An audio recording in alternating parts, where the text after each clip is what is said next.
साथ संगत जी, प्यार से कहना धन निरंकार जी। सुंदर नगर के इस प्रांगण में जहाँ आप सब सत्संग सुन रहे और शहर का नाम भी जैसे दासी ने सुना सुंदर नगर, तो दो भाव आए मन में कि जैसे अक्सर शरीर में एक जगह ज़्यादा देर बैठते हैं तो कभी खड़े होते हैं तो लगता है कि पैर सो गया या सुन्न हो गया। तो हमें उस तरह का सुन्न अंदर नहीं होना, हमें तो मन को सुंदर रखना है। तो ये सुंदर नगर वाकई ही जहाँ मनों में सबकी खूबसूरती बनी रहे, इस दातार इस निराकार से जुड़कर, वहीं साथ में ये सुंदरता पूरे विश्व तक हर एक ने पहुंचानी है। ये ब्रह्म ज्ञान की ज्योति, ये रोशनी जो खुद को हर एक को मिली है, उसको घर घर पहुंचाना है। किस प्रकार जब कोई हम देखते हैं सामने वाला इंसान, उसको कैसे हर एक में इस परमात्मा का रूप दिखता है। जब ये निरंकार की पहचान, इस परमात्मा की पहचान हो जाती है और जब वो रूप दिख जाता है तो किसी से नफ़रत का भाव नहीं रहता, हर कोई अपना महसूस होता है। तो जिस तरह अगर कहीं आग जल रही हो, उसको अगर हम सोचें कैसे बुझाना है, तो आग को आग तो बुझाती नहीं है। अभी जैसे वर्षा भी हो रही है तो आग को बुझाने के लिए पानी का ही काम एक होता है, वही आग को बुझा सकता है। इसी प्रकार मनों में अगर हमारे नफ़रत है, किसी ने हमसे कुछ खराब बोल दिया या जानबूझ के हमारे साथ कुछ गलत व्यवहार कर दिया, तो अगर हम ये सोचें कि किसी ने ऐसा किया है तो हम भी इसी तरह का सलूक करेंगे, तो उससे तो ये नफ़रत नहीं बुझेगी। नफ़रत तो सिर्फ़ प्यार से बुझती है। तो जहाँ हर एक का मन का भाव वो रहे कि प्यार ही प्यार पूरे संसार में फैलाना है, चाहे वो अपने घर वाले हों, चाहे कोई कामकाज, स्कूल, जहाँ जहाँ भी हम किसी को अड़ोसी पड़ोसी जानते हों, ये एक छोटे से दायरे से प्यार शुरू होते हुए ये पूरे मोहल्ले में, ये पूरे शहर में, ये पूरे देश में, पूरे संसार में फिर ये प्यार फैलना, ये हमारे द्वारा ये शुरुआत करके हर एक तक पहुंचनी वो संभव हो जाती है। कैसे हम जब इस संसार में आए हैं तो बहुत ही हमारी जिम्मेवारियां होती हैं घर वालों के प्रति, समाज के प्रति, जहाँ वो सब अपने कर्तव्यों को निभाते हुए ही भक्ति करनी है।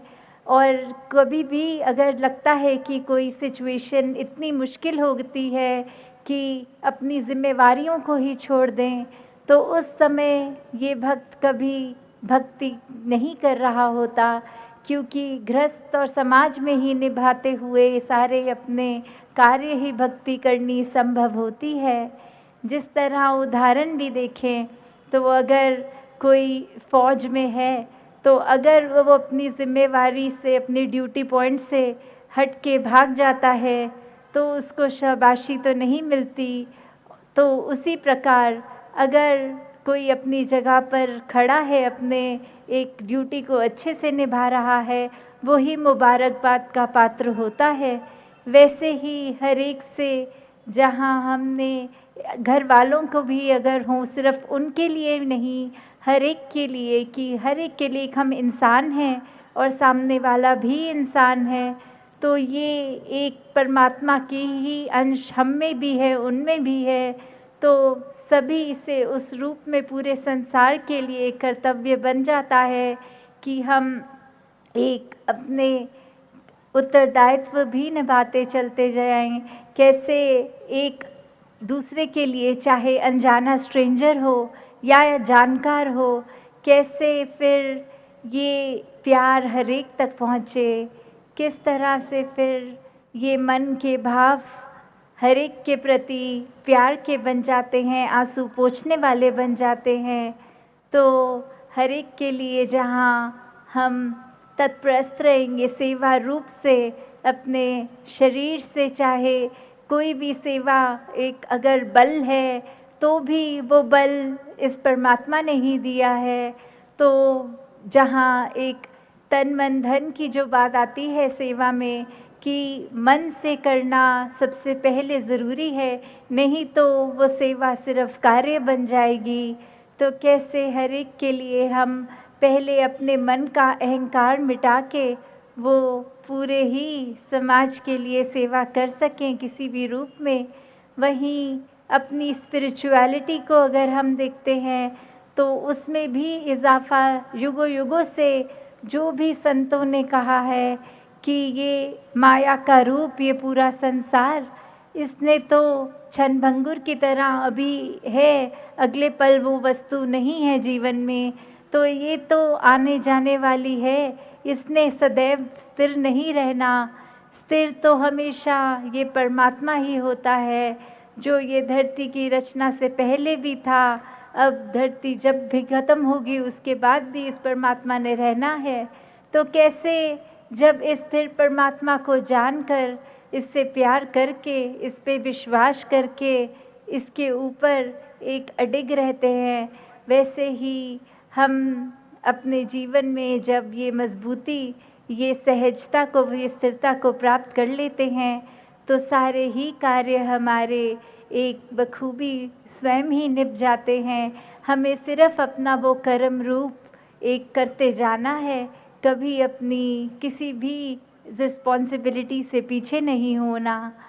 तो दातार कृपा करे, जहाँ हर कोई इस संसार में आया है और मनुष्य होने का परम लक्ष्य ही ये कि अपनी पहचान कर लो कि ये आए हो इस शरीर में तो ये शरीर ही पहचान नहीं है, असली पहचान तो ये आत्मा की पहचान जो इस परमात्मा का अंश है।